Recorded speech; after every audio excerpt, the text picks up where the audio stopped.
All right, let's go. Exodus 19, if you have a sheet. Let's finish this up. I thought it was funny. We posted that thing, Exodus, the story continues. Well, tonight it kind of ends. Our study of Exodus ends. So here's what we're going to look at. We're going to look at the day that God speaks the Ten Commandments to the people of Israel, all right? And he's there at Mount Sinai. And I was thinking about this. If you had to name, now that you know that day is sort of on the table, if you had to name the most consequential day in human history, don't be churchy and tell me the day Jesus died on the cross or anything like that, all right? Outside of Jesus, all right? What day would you pick as the most consequential day in human history? Say it again. Okay, let me say that a little clearer. Stay away from the Bible, because y'all are going to be all churchy and vacation Bible school-y on me. Human history. Give me some moment in human history, some day that was absolutely consequential. D-Day? All right. What? 9/11? Jacob, get out. You're either churchy or anthropological. The day the earth stood still? Okay. You want to define that day? Or the sun stood still? There you go. Okay, I was just curious. I thought, well, maybe she's got one. I don't know. Maybe the earth did stand still. I guess the sun is always still, or is it always moving? I know. I am ornery tonight. I'm a little on edge. I got Jacob driving me crazy with his stupid answers. All right, so something else. Pearl Harbor, okay. Did you say the Exodus? Get out. Take Jacob with you. No more church answers.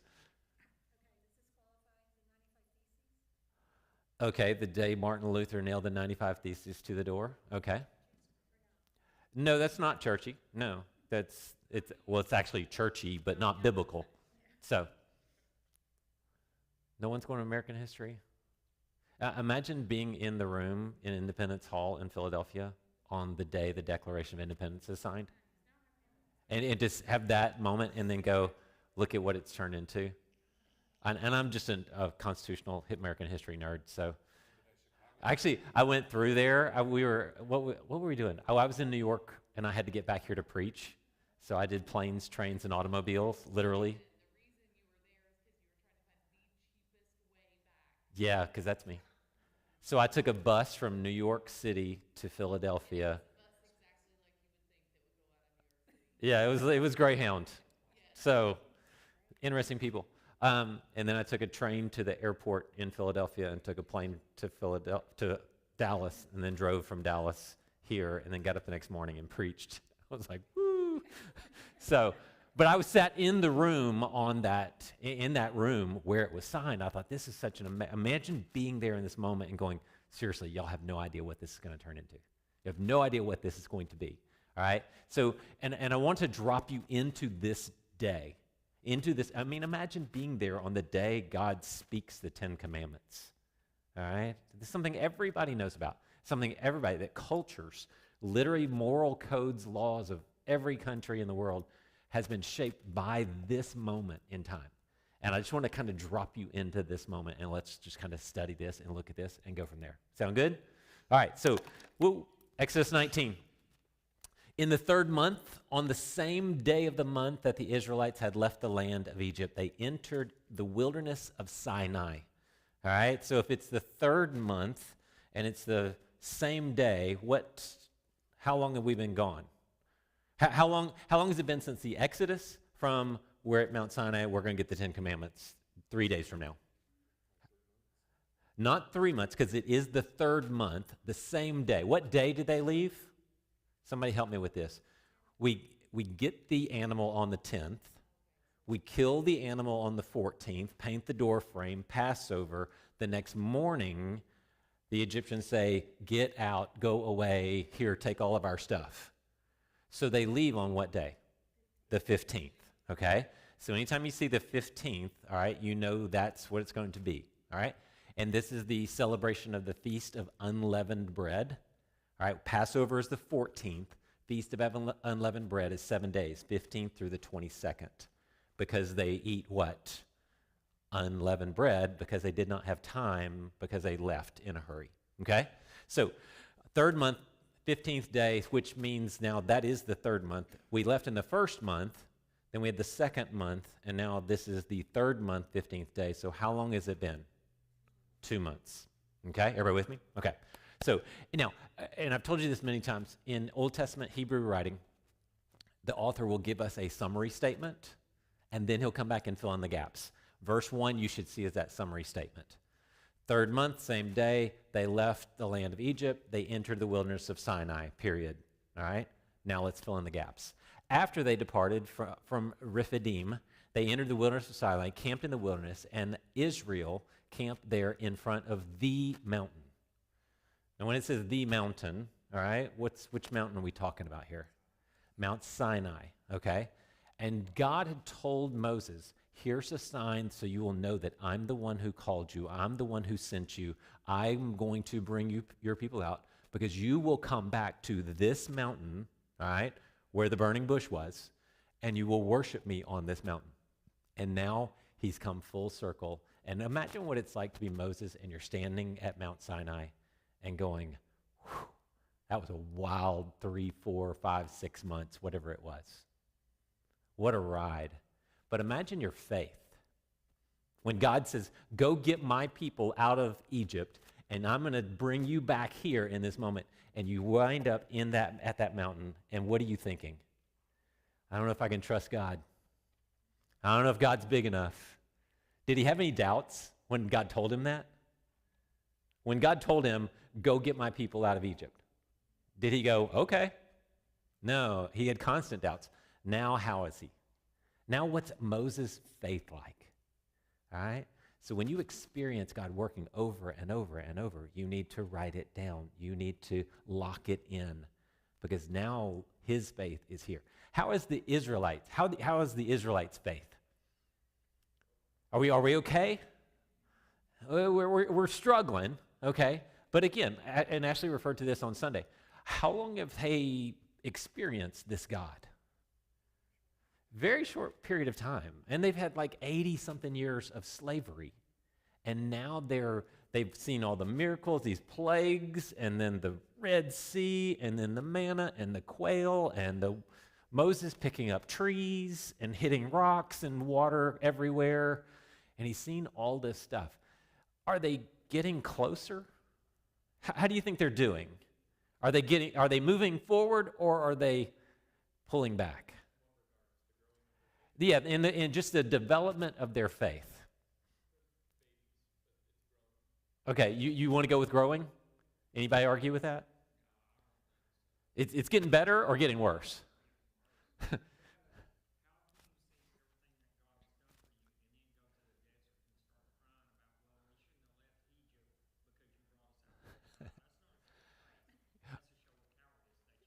Joshua, you got a mirror? You got a mirror? Yeah, I know. I mean, we go, well, I can't believe they won't believe it anymore. And I'm like, what? But we do. We do the same thing. Yeah, we have the history. Yeah, they had nothing, relatively nothing.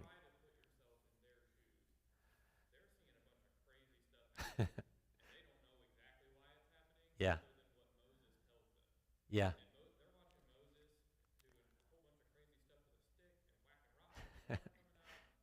At least Moses has what?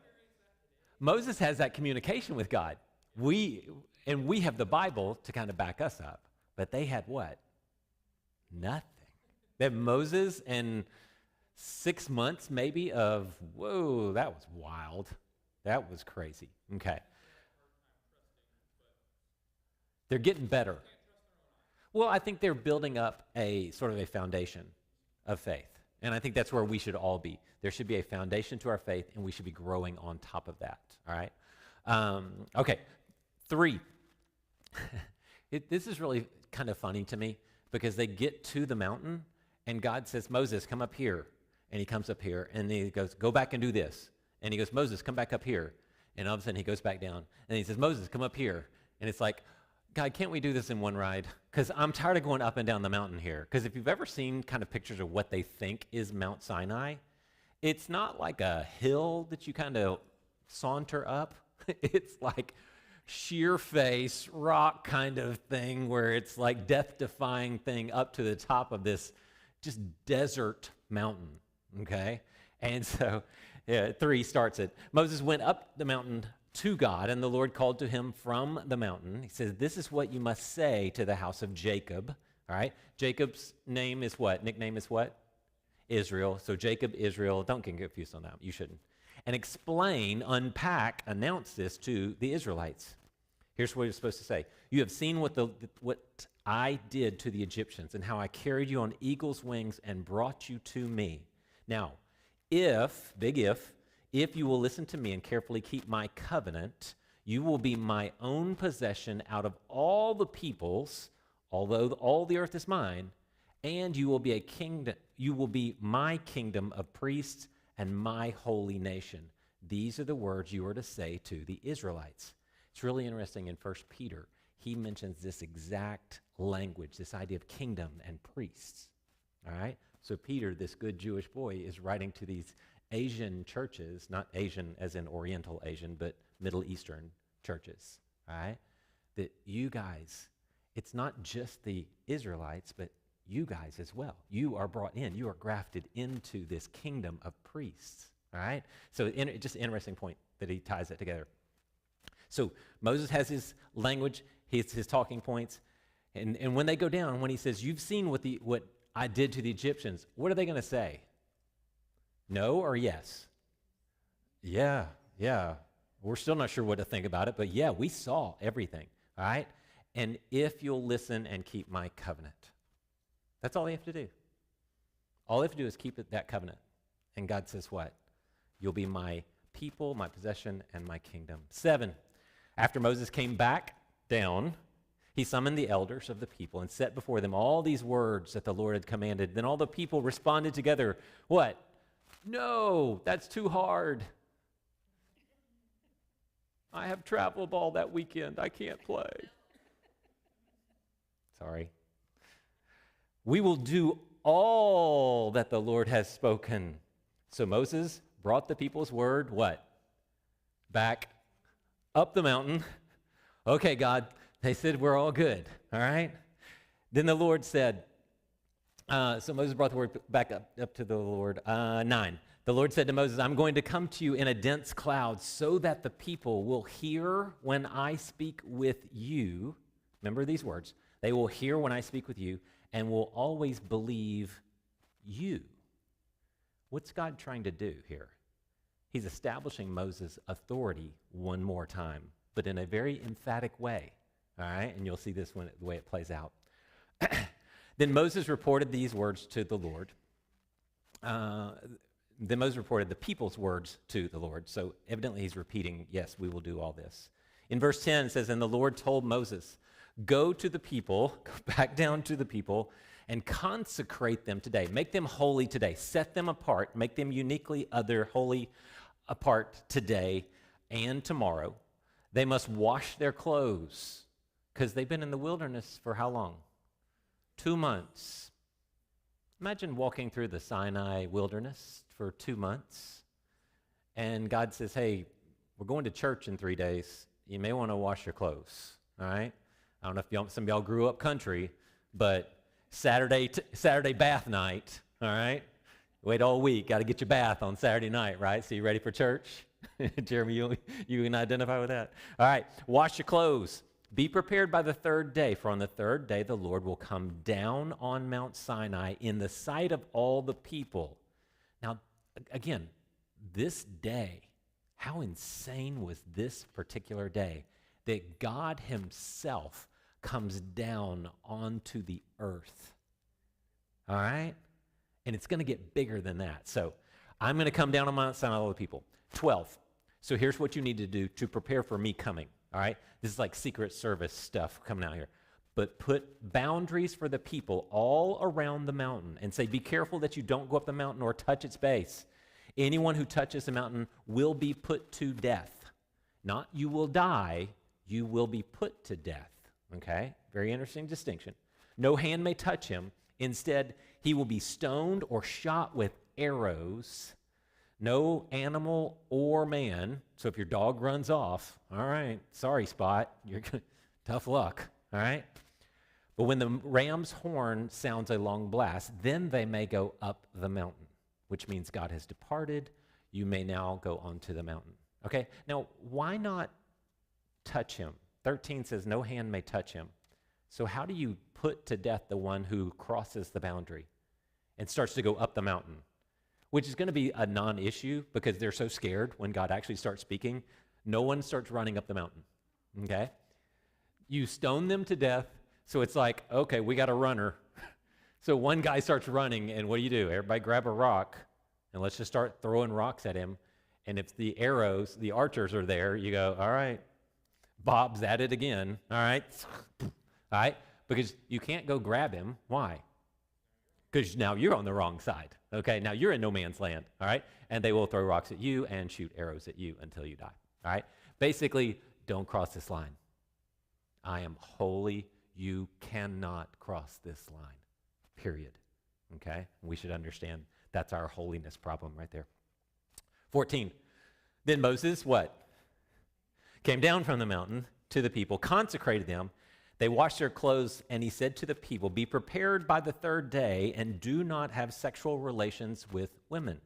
All right? So we talk about fasting. This is a different form of fasting. Okay? That's all I'm going to go with it. All right? 16, on the third day when morning came. Anybody else appreciate that? When morning came? What do we talk about in here a lot? What do we do in the morning? We renew our minds. When does God speak to us? Time and time again with the rising of the sun. His mercies are new every morning. All right, you see this refreshing, this thing. On the third day, Easter, when did the resurrection theoretically take place? In the morning, in the morning. We always get this thing.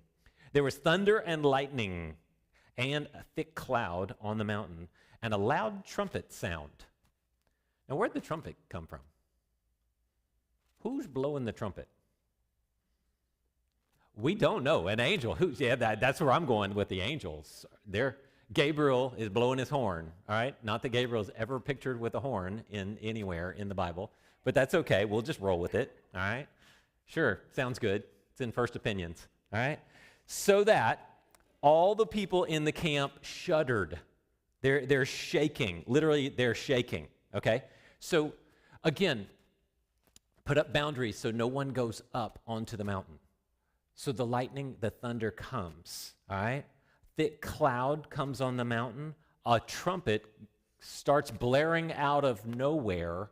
The people literally start to shake, all right? When we talk about the mountain shook violently, it's the exact same Hebrew word. The mountain was shaking, the people were shaking. Is anybody running up on the mountain going, I want to go see God? No. Which way are they running? Up the mountain?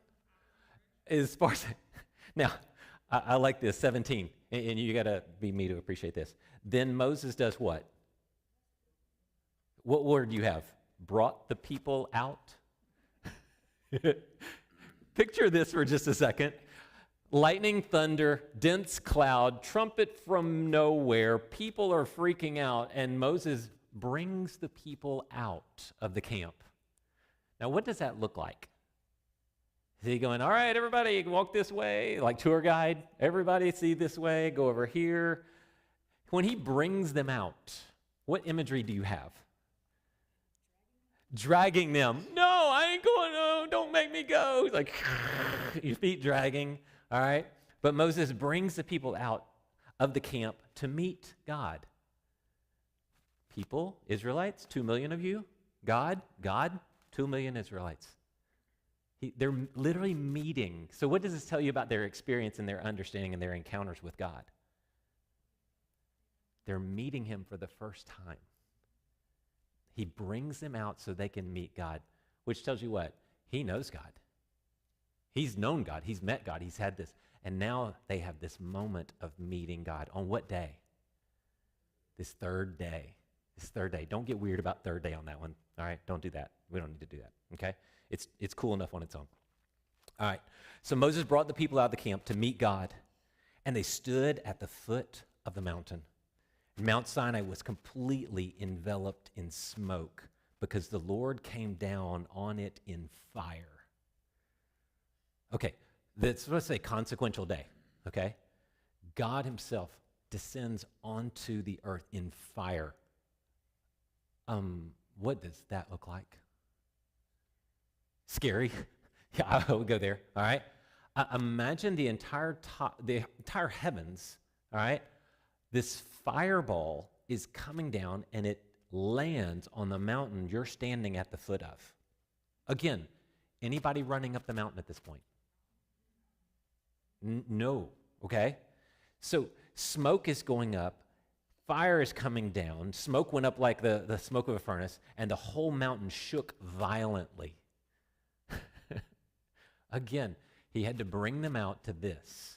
This is what they're experiencing, and he put boundaries up so they wouldn't go running up the mountain, all right? As the sound of the trumpet grew louder and louder, the Israelites were doing what? Shaking more violently and more violently, all right? Do you feel, I want you to feel this moment that they're in, that the trumpet is sounding, it's growing louder and louder, and somebody's going, where is that trumpet coming from? And imagine the trumpet coming from heaven, how loud that is, all right, just on its own. And Moses spoke, and God answered him in the thunder. Now, what's your view of Moses at this point?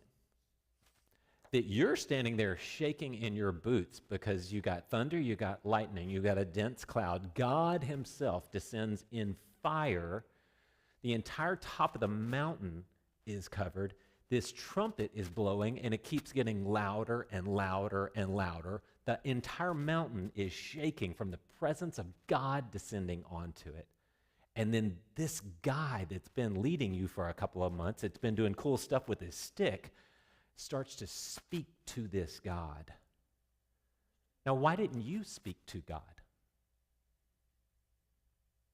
Why didn't any of them speak to God? Why didn't Joshua go, hey, God, what's going on? Hey. This guy, that guy starts speaking. Why? What did God say he would do for Moses? I'm going to speak to you so that they will believe you. Do you see what authority he's placing on Moses? Do you see what authority Moses is exercising in this moment? Why? Because what's Moses going to have to do when they leave this mountain? He's going to have to take them into the promised land, right? And that was a piece of cake, right? Yeah, that went really well, didn't it? So, even with all this authority, what happens, all right? 20, the Lord came down on Mount Sinai at the top of the mountain. Then the Lord summoned Moses to the top of the mountain. Here we go again, up the mountain, all right? In the middle of all of this chaos, he has to go back up the top of the mountain. And he went up, and the Lord directed Moses, go back down and warn the people not to break through to see the Lord. Otherwise, many of them will die. Even the priests who come near the Lord must purify themselves, or the Lord will break out in anger against them. But Moses responded to the Lord, the people cannot come up on Mount Sinai. Since you warned us, put a boundary around the mountain and consider it holy. To which God went, oh yeah, I forgot I told you that. All right, so we're all good. Okay, good. Okay, now go back down the mountain, right? Because up and down, up and down. So he warns him one more time, 24. And the Lord replied to him, go down and come back with Aaron. Now, this is interesting. He never does it. He never comes back with Aaron. We have no record of it. It's just an interesting point of go down, come back with Aaron, but the priests and the people must not break through to the camp of the Lord. He will break out in anger against him. So Moses went down to the people and told them, don't come up here. Don't cross the boundary, all right? You've been warned. We've told you what to do. You see what I'm saying? There's no occasion where he goes back up with Aaron. Just curious, just very curious. Now, he will later on interact, but it's a whole different setting. 20, all right? You with me? Then God spoke all these words. To whom? Do you notice it doesn't have an audience? To whom is he speaking? When God comes down on the mountain in fire, trumpet getting louder and louder, mountain shaking, everybody freaking out, everybody, and all it says is God spoke these words. To whom? In what form? In what language? In English. That's right. Because everybody speaks English, right? So God just speaks. Now, you have very little understanding of God. Your theology is very shallow. You with me? And all of a sudden, the mountain is on fire, the clouds, the thunder, the lightning. That's scary enough, right? This trumpet is blowing out of nowhere. Moses keeps going up and back down the mountain, up and back down the mountain, telling us, just don't go up there, whatever you do. And all of a sudden, a voice starts to speak. This voice of the presence of God speaks to these 2 million, that's my number, 600,000 men of fighting age. So I'm going about 2 million total. Starts to speak from this moment. Now you see why I think this is the most consequential day in human history. It's the only time he speaks in this way, the only time he lays this thing out there. So Moses spoke all these words. I am the Lord God. No, what does he say? Your God. All right, do you see the personal nature of this? What has he told them? You saw how I brought you out of Egypt on eagle's wings and what I did to Pharaoh. Now, if you will follow my covenant, if you will obey my covenant, you will be my possession. You will be my kingdom. So he shows up and he says, I am the Lord, your God. I am Yahweh, your Elohim. All right? I always like to say, I'm Bob the Builder. Bob is his name. Builder is who he is. All right? You with me? Y'all with me on Bob the Builder? Okay. Did y'all grow up with that? No. Good. Good. Y'all did? That was your generation? Okay. What do we have? Wile E. the Coyote? Yeah, that's more our generation, right, Tammy? Okay, Wile E. the Coyote. I will go with that. Wile E. Coyote, if you know it. All right, anyway. I am the Lord your God. I am Yahweh your Elohim, your God, who will bring you out of the land of Egypt if you will obey my commands. You got to earn this thing. No, he doesn't say that at all. I am the Lord who did what? Brought. The verb brought. What tense is that? Past tense. I've already done it. I didn't bring you out because you were so well behaved and you checked off all 10 boxes. That's huge, guys. I want you to understand that. Don't ever have a religion that says, I will save you if you will do X, Y, Z. You with me? How many of you were alive when Jesus died on that cross and you were such an awesome person that Jesus died on the cross because you were so awesome? Anyone? No. He said, I'm going to die on that cross. I am the one who brought you out of the place of slavery. So are the 10 Commandments rules to earn God's favor?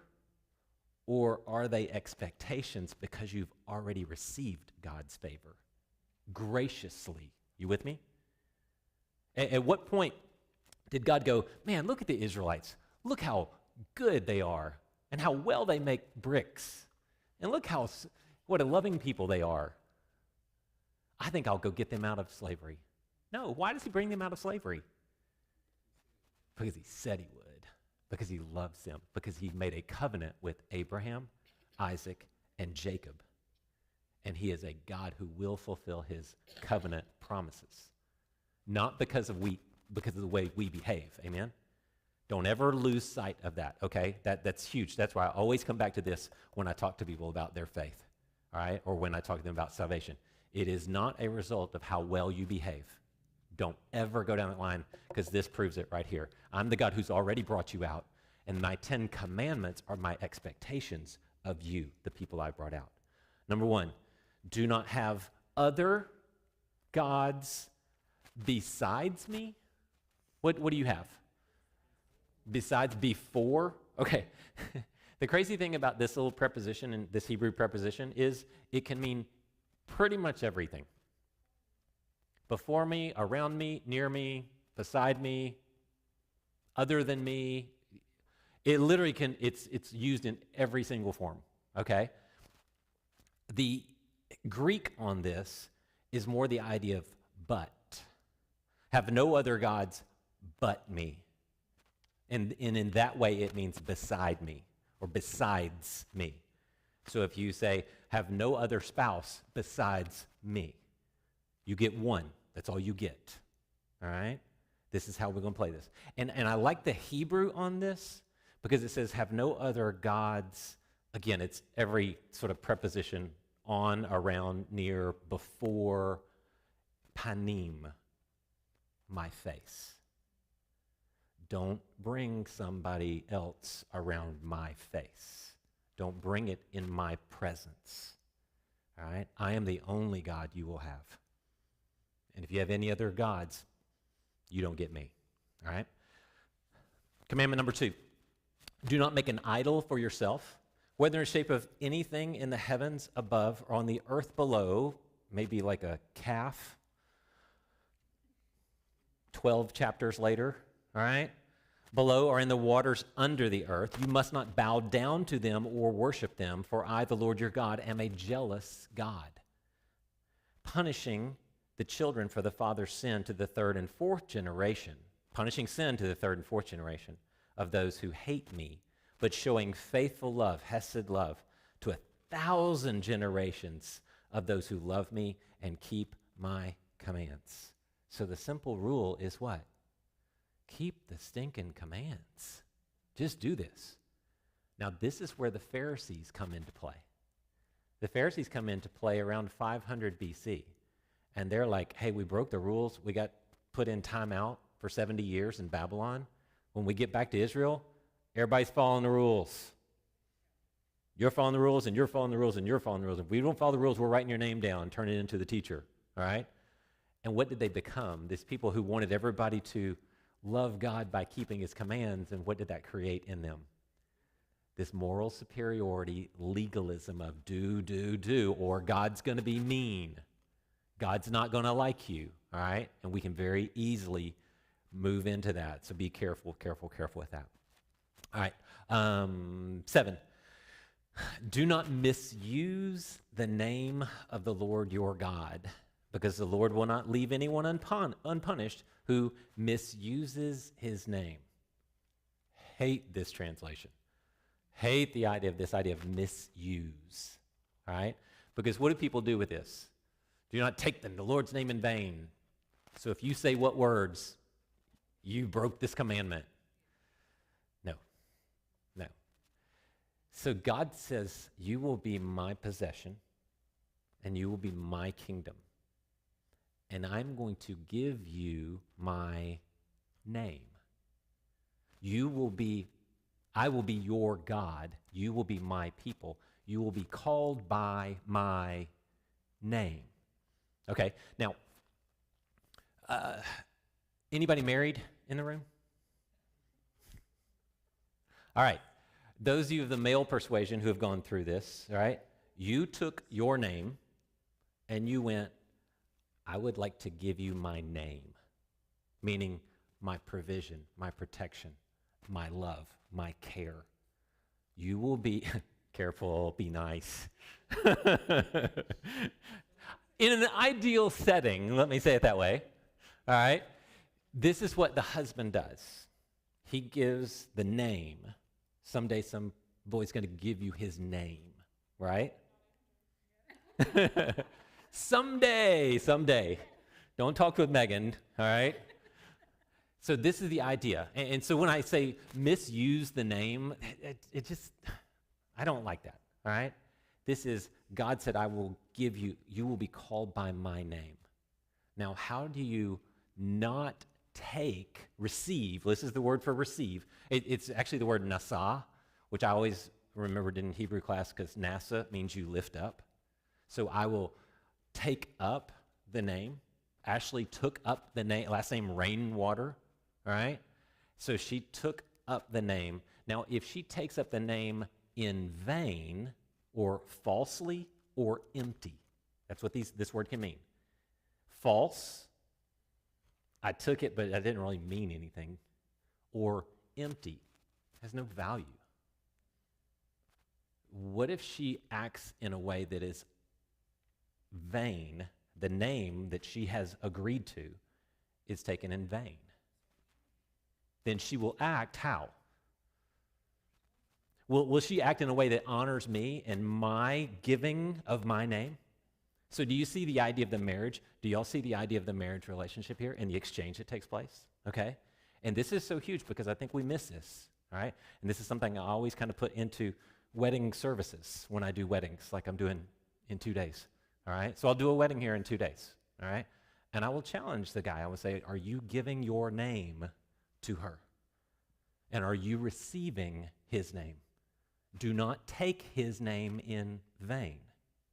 All right? Do you see what this command is actually saying? Yeah, Josh, go. So would you say this is like kind of like a Christian? Somebody says and professes that they're a Christian, but every action they do is hypocritical to what they're claiming to be. They may say they're a Christian, but yet there's no fruit in what they're. If Shannon runs around hooks and she is acting in a manner that does not honor you after having taken the Ray last name, and she does not act like she is Mrs. Ray, she acts like she's whoever Mrs. she wants to be, all right, then what she's doing is she has taken your name in vain. And so God tells the Israelites at this moment, do not take the name and have it mean nothing. It should mean everything. It should dictate the way you live your life, okay? And when we fail to do that, again, it's not saying words. It's how do you live your life with that understanding of this is my name that I have taken. I am under the provision and the protection of Yahweh God, and so I will act and live in a way that honors Yahweh God. And in that way, I have taken the name with weight, all right? And we'll see that word here in just a second. 8, verse 8, number 4. Remember the Sabbath day to keep it holy, distinct, separate, other, all right? It's not like the other 6 days. It's a different day. You are to labor, ergon, to work, all right? Adam was to work the garden, all right? Labor 6 days and do all your work, but on the seventh day is a Sabbath to the Lord your God. You must not do any work. You, your son, your daughter, your male, female, slave, livestock, foreigner who is within your gates, for the Lord made the heavens and the earth, the sea and everything in them in 6 days. Now, people ask me from time to time, do you believe in a 6-day creation? I go, yes. They go, why? I say, because that's what the Bible says. That's my answer. And if they ask, well, what about the archaeological fire? I'm like, the Bible says 6 days. I'm going with 6 days. So, and it doesn't say that Jesus rested on the 7th 1,000-year period. He wasn't in the tomb for that long. Yeah. A lot of people will point out fossil records. A lot of people will point out carbon dating. A lot of people will point out, it's kind of called the young earth versus old earth. They're taking all sorts of, and honestly, if I were a biologist, I would look at this, or somebody that does the science stuff, I would go, yeah, I understand your argument. And my response to them generally is, so what exactly was the condition of the earth when God spoke it into existence?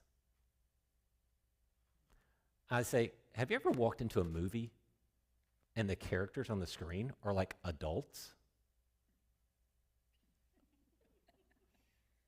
And they go, yeah. I go, it was the beginning of the movie. How old should they be? They should all be like amoeba, right? Can you believe that movie started with a bunch of adults in the room? How old was the tree? How old was the mountain? And then I really mess with him. I say, I don't believe in dinosaurs. I believe God just put the fossils in the earth just to mess with y'all. Hey, Gabriel, watch this. Hold on to your horn. Watch this. I'm going to put some fossils in here. That'll drive them crazy. All right? Again, I believe in a 6-day creation because the Bible says it. I believe it because God says take the 6th day off, or 7th day off. And I believe Jesus rested on the 7th day before he was resurrected on the 1st day of the week. And all of these things line up for me.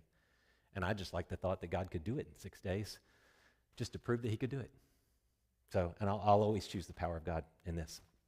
But we are to keep it holy. Now, why is he giving them this 2 months after they've been doing what for the last 80 years?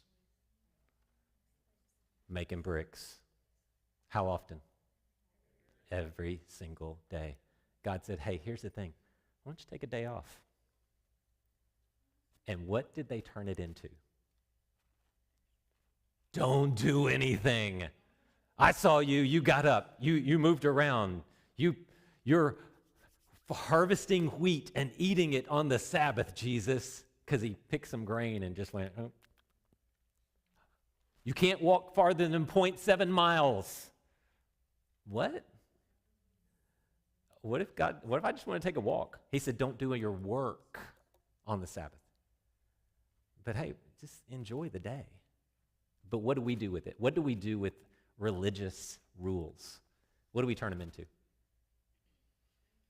Monuments to ourselves. Every time. All right? Okay, 12. Honor your father and mother so that, the only one with the effectual clause in it, so that you may live long in the land that the Lord your God is giving you. Honor. This word honor is the Hebrew word kabod. All right? Kabod. In the Greek, it's time. If you may know one named Timothy. If you know someone named Timothy, their name literally means value or honor, to be honored. All right? Kabod, on the other hand, the Hebrew word kabod, means weight. This has great weight. Think about it in your upbringing, in your life, in your experiences. Who has great weight in your life? If they say something, if they do something, you go, well, they said this, and this person has great weight in my life. They have a great authority in my life. And I'm going to treat them as such. So he writes, honor, give great weight to your mother and father, or your father and mother, all right? So that'll keep you out of a lot of trouble, amen? Anybody else test that one? I did it once, just once, growing up. So hurricanes in Tallahassee, you get a curfew, and we had a 7 o'clock curfew. My girlfriend's house was like 2 blocks away. And Dad calls and says, hey, you need to come on home. Curfew's about to hit. All right. Hour later, no, seriously, they're arresting people. You need to come home. Yeah, I got it. 2 hours later, Dad pulls up at my girlfriend's house and exercised his great weight and said, get in the car now. It's the only time I got in trouble in high school. That I got in trouble. I didn't say I did anything wrong. I did not give him great weight, which we laughed about it till the day he died. 13, because they'd never seen me that angry that they embarrassed me. I was like, well, I deserved it. All right, do not murder. Any questions? Not hard, all right? There's a difference between murder and to kill in war, all right? I don't need to go into that. Y'all understand that. Do not commit adultery, okay? This is very specifically in the cases of marriage, so do not have sex with someone that is not your marriage partner, all right? So there's a different word for fornication. This is adultery, but it's a relatively broad term. Do not steal, kleptos, all right? Do not steal it. 16 is the one that's interesting because everybody was, well, don't lie. If you lie, then you've broken this command. That's not accurate. Let me kind of unpack this real quick, all right? Do not give false testimony against your neighbor. Take that word false testimony literally, okay? So when do you give testimony? In a courtroom, okay? This is what it's talking about. Because what? It's not saying thou shalt not lie. Now, in a context, that's what it's saying. Do not lie when you are giving testimony in a judicial setting. It's perjury. If you want to shorten it, thou shalt not perjure yourself. Do not lie. Because what does that create? When you're in a court and you lie after having said, I will tell the truth, the whole truth, and nothing but the truth. That idea of lying is the bedrock of our court system. Because when you make that pledge, what's the agreement? Whatever I'm saying is true, and therefore I should be adjudicated, or the person should be adjudicated, based on the fact that what I'm saying is true. Now, what if you say something false? What have you done to the entire judicial system? If perjury is not a problem, what have we just done to our entire judicial system? If there is no, you don't have to swear an oath to tell the truth, the whole truth, and nothing but the truth. You've just thrown it out the window, which some of you are not old enough, but when Clinton was impeached, right? I was teaching government civics at the time, and I called my senator and said, hey, can you get me a seat in the impeachment trial? He's like, yeah, but you got to be here tomorrow at 2 o'clock. I'm like, Ashley, get in the car. We're going to Washington. He's like, what? We drove to Washington to watch the impeachment trial. And my argument at the time was, if the President of the United States can perjure himself, which he clearly did, I mean, everybody understood that. The only question is that impeachable. If he can perjure himself, what have we just done to the entire judicial system? If this is okay in I swear to tell the truth, the whole truth, and you don't, and we just go, well, it's not that big of a deal. No, this is the absolute bedrock of our system, and it is here. Why? Because to lie, to perjure yourself, to create an injustice is to harm your neighbor, right? And in the Bible, actually, later on, it unpacks this law, and it says, whatever it is, if you lied, if you perjured yourself, false testimony, in order to have someone convicted of murder, and your perjury is discovered, you get murdered. If it's to have the person's hand cut off or whatever, you get it. Do you see how God goes, oh yeah, it's coming back around, okay? So because it creates an injustice, that's why I say don't limit this to thou shalt not lie, okay? This is creating injustice is the problem. All right, 17. Do not covet your neighbor's house. Do not covet your neighbor's wife, his male or female slave, his ox, donkey, car, boat, house, anything like that. Anything that belongs to your neighbor, all right? And this is the word when Adam and Eve, when they see the fruit, it says, and they saw it and they were drawn to it. They desired it, right? So the word here is desire. In the Greek, it's epithumos. Thumos is a burning passion. And it's usually translated as lust. And that doesn't necessarily just mean in a sexual connotation. The word lust is, I have a lust for whatever, a car, a boat, whatever it is, somebody's clothing that they have on or something. If you desire, if you have a burning passion for that, such that you want that they have, now you've broken this 10th commandment. All right? It's not when you go steal it, that's the 8th commandment. It's simply coveting. It's simply going, I want that, and it's not fair that I don't have it. And you obsess over it, and you have this compulsion to find it desirable. You should go, wow, that's awesome that they have that. They are so blessed by God to have that. That's awesome for them. I'm happy for them. Okay? And maybe you need to check yourself and just be careful with the way you see that. Okay? All right. Okay, now you got to understand, God has just spoken all these words. So how are the people doing? Are they unpacking this theologically? Are they going, did somebody write that down? They're going, okay, and here's it. Do you think they heard anything? Think about in the moment, thunder and lightning, dense cloud, fire has come down, the mountain is shaking violently, you are shaking violently, Moses has dragged you out of your tent, you're going, Okay, okay. And God starts to speak these words. I'm the God who brought you out of Egypt. Here's my expectations of you. Are you going,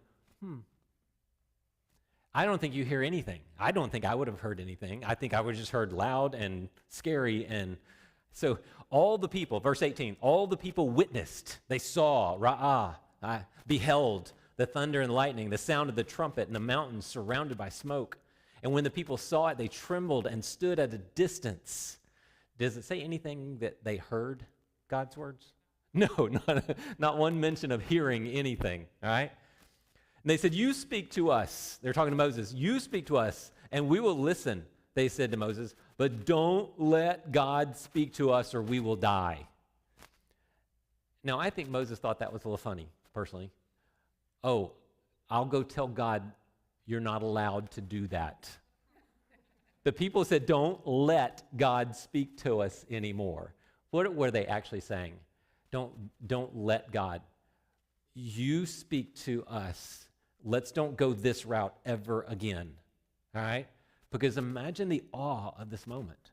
And God is speaking these things and speaking very clearly these 10 commandments that he wants his people to live by. And they're going, all right? They're freaking out because of all this stuff. And they're like, no more, that's all.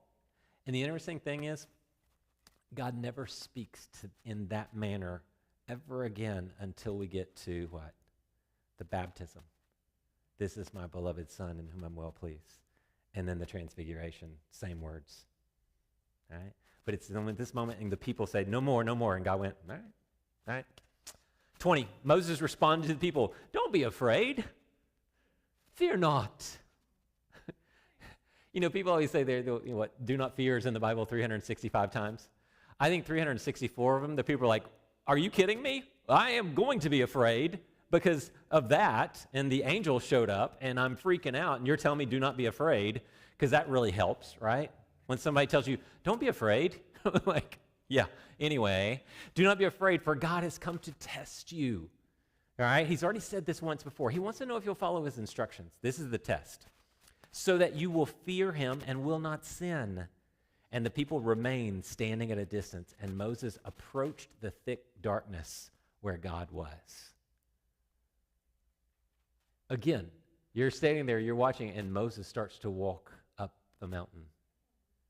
Yeah, what is everybody saying? Is everybody going, dude, there he goes. There he goes. Again, what's God trying to establish in Moses? That authority, that power, that relationship. So when Moses speaks, you do what? You listen. Now, do you complain about that guy?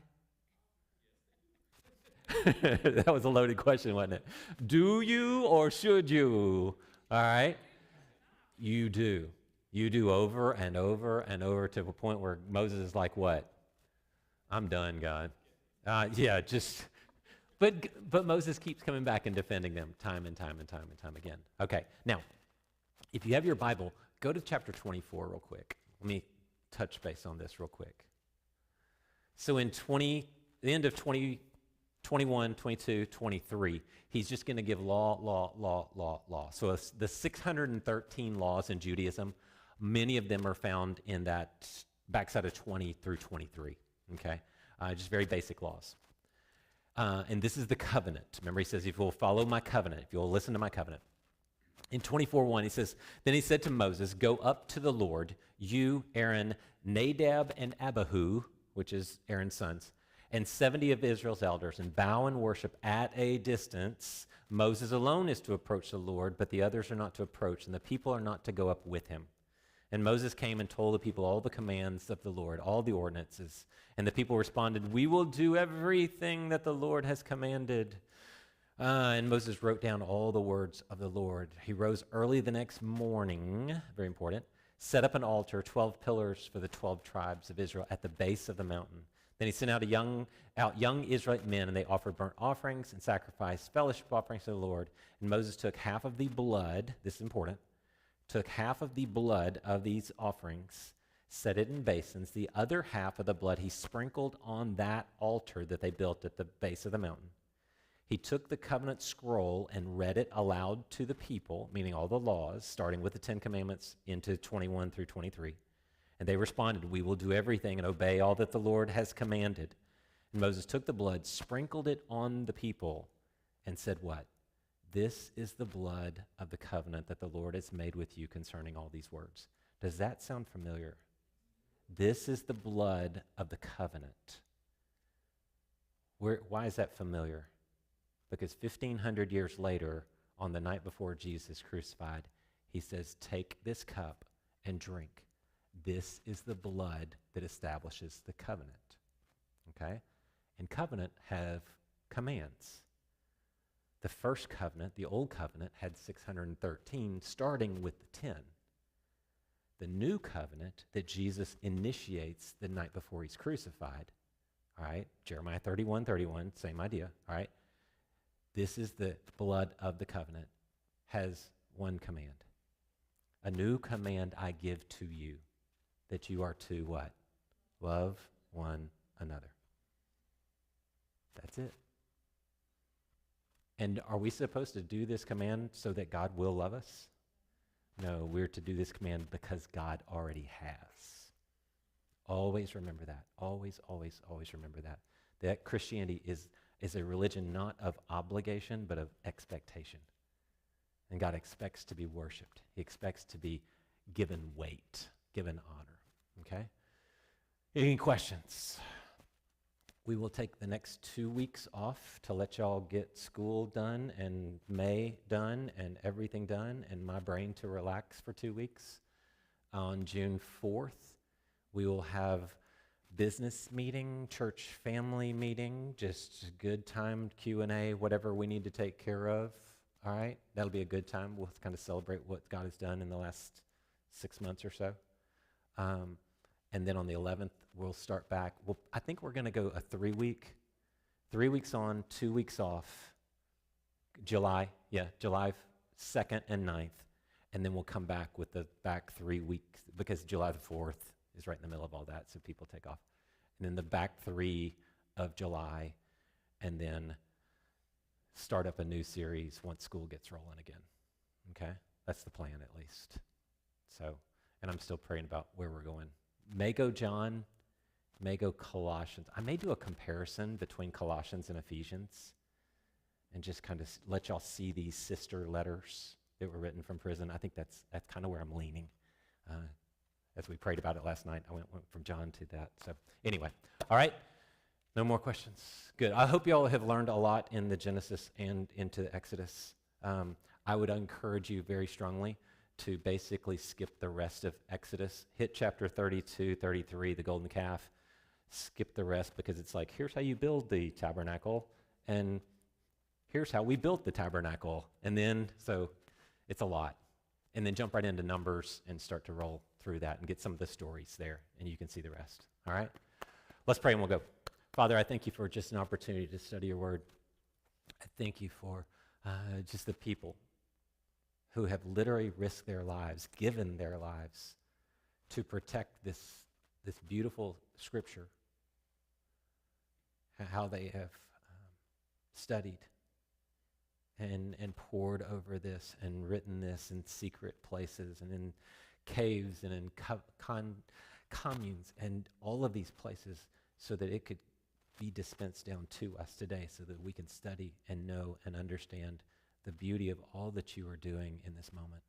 Father, I pray that as we have seen how you rescued them from Egypt, that you rescued us in the same way from our own sin. And Father, may we live up to the expectations you have for us. And may we do it in beautiful, amazing ways every single day of our lives. And I pray all this